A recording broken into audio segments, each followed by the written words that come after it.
So hello mga kabukid, magandang araw pala sa inyong lahat. So ngayon mga kabukid, meron pala akong gustong i-share sa inyo na tungkol ito sa pagbo-brooder ng mga sisiw mga kabukid. So i-share ko sa inyo kung ano mga dapat nating, mga kailangan natin bago tayo mag-brood ng mga sisiw. So disclaimer lang mga kabukid, itong aking i-share ay base lamang sa aking ginagawa dito at mga karanasan. So bago ang lahat mga kabukid, magpakain muna tayo sa ating mga alaga para makita rin ninyo kung ano ang status na ngayon nila. So, samahan nyo ako mga kabukid, magpakain tayo.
So ito na pala mga kabukid yung ating mga dumalaga ngayon.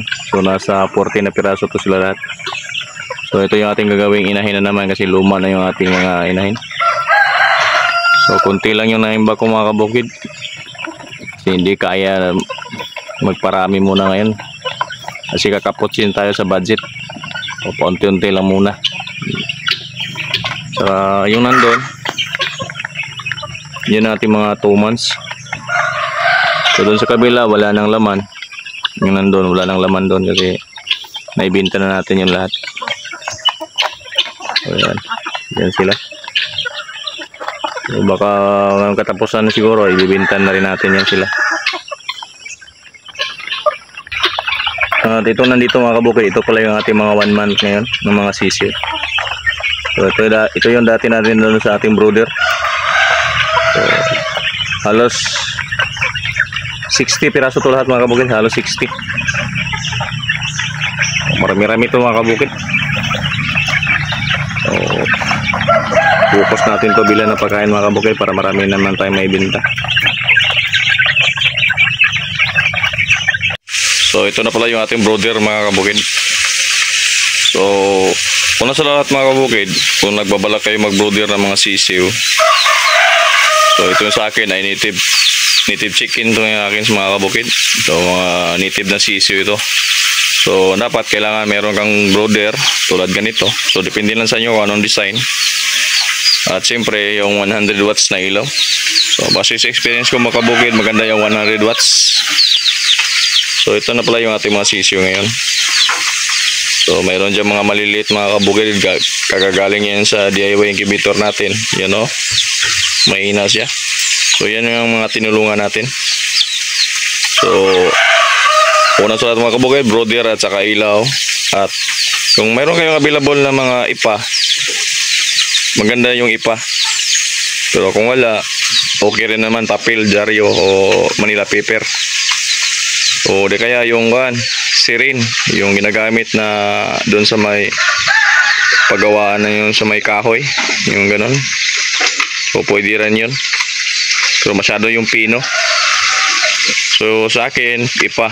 So mas maganda yung ipa para sa akin mga kabukid kasi hindi siya masyadong matarbaho. So hindi tayo nagpapalit-palit palagi ng beadings niya.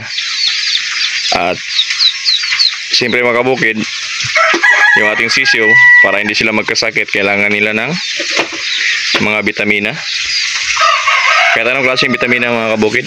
Ito sa akin, ginagamit ko ay minsan nung dati Bitrasin Gold. Ngayon gumamit na naman ako ng electrolytes. So yun ang ginagamit ko ng mga vitamins. So at siyempre pag may vitamins, haluan mo rin ng antibacterial mga kabukid. Kahit anong klaseng antibacterial mga kabukid, walang problema yan. Basta maintain lang mga kabukid ng paggamit.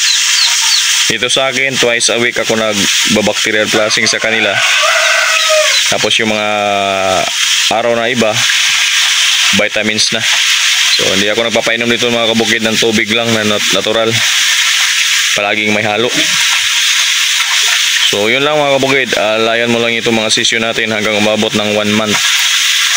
So pagdating ng 1 month, kung tingnan nyo mga kabukid, yung mga sisyo natin sa kabila, maliliksi na sila, tulad ng ilaw talaga doon. So ito sa akin 15 days wala nang ilaw yung aking mga sisiw. So tinatanggalan ko na to at nililipat na doon sa kabila. So yun lang may bigay ko mga kabukid na may share sa inyo mga kabukid bago kayo mag-alaga ng sisiw o mag-brood. So kailangan yung brooder, ilaw na 100 watts, ipa, at simple antibiotic at saka multivitamins. At simple mga kabukids, samahan nyo rin ng pag-aalaga at pagmumonitor palagi. So yun lang mga kabukid, yun lang muna yung mai-share ko sa inyo mga kabukid na base sa aking karanasan dito sa aking backyard. So yun lang ating mga simpleng kailangan mga kabukid bago tayo mag-brood ng mga sisiw. So ito ang aking sinishare mga kabukid para lang to sa mga baguhan. So hindi tayo eksperto mga kabukid. So at least mayroon kayong idea. So yung status ng ating backyard ngayon mga kabukid dito sa amin, palaging umulan tuwing gabi mga kabukid. Kaya yung ating mga alaga palaging basa yung lupa. So okay lang mga kabukid, kaya namang i-manage. Basta meron lang tayong mga gamot. So yun lang mga kabukid, maraming salamat sa inyong lahat na palaging nanonood ng aking video, nag-comment at nag-react. So at sa mga nag-subscribe, maraming salamat. So hanggang dito lang, see you in my next video mga kabukid. So pasensya na kayo mga kabukid kung hindi tayo palagi nakakapag-upload. Kasi yung ating trabaho talaga ay minsan lang tayo bakante. See you in my next video mga kabukid. Happy farming. Bye bye mga kabukid.